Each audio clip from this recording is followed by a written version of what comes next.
Good morning, আসসালামু আলাইকুম। কেমন আছেন সবাই? আশা করি ভালো আছেন। আপনারা যাচ্ছেন তো? ইনশাল্লাহ দেখা হবে ডিসেম্বরে। থাকবো আমি 3 মাস। শিপ তো ছাড়তেছে। আর সেন্ট মার্টিন নিয়ে একটা কথা বলতে আসছি। আসলে আমরা বাঙালিরা সবাই বলি Saint Martin, Saint Martin, Saint Martin. Saint Martin বন্ধ নিয়ে, সেন্ট মার্টিন এ নিয়ে অনেক আলোচনা শুনছি। একবার কি কেউ ভাবছেন আপনারা যে সেন্ট মার্টিনের মানুষ কিভাবে বাঁচে, কিভাবে থাকে, ওনাদের জীবনটা কিভাবে চলে?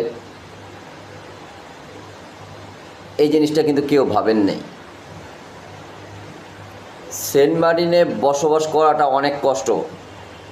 যারা আপনারা ঘুরতে যান তারা কিন্তু যা দেখেন অনেক দোকানপাট, অনেক রমজমা, ঠিক না? অফ সিজনে যারা ট্রাভেলিংয়ের আছে, একমাত্র যারা ট্রাভেলিং করে অফ সিজনে যারা গেছে তারা বলতে পারবে যে সেন্ট মার্টিনে মানুষ কিভাবে বসবাস করে। কিছুদিন আগে হয়তো অনেকজনে শুনছেন, একটা কুকুর, ক্ষুধার্ত কুকুর না খেতে খেতে মরে গেছে। আরেকটা কুকুর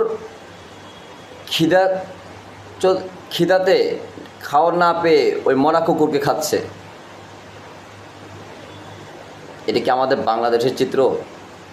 সেন্ট মার্টিনটা তো আমাদের বাংলাদেশের আন্ডারে, ঠিক না?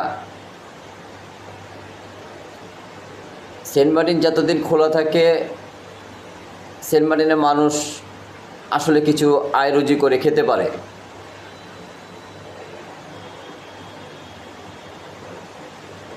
যেটা সত্যি কথা, যতদিন সেন্ট মার্টিন খোলা থাকে সেন্ট মার্টিনের মানুষ আয় রুজি করে খেতে পারে।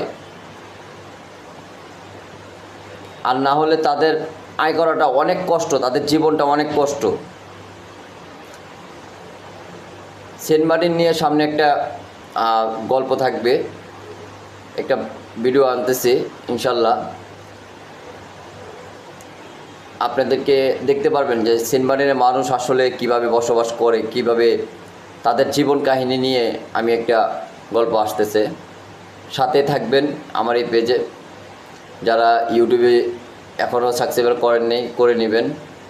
আর ভিডিওটা ভালো লাগলে শেয়ার করবেন।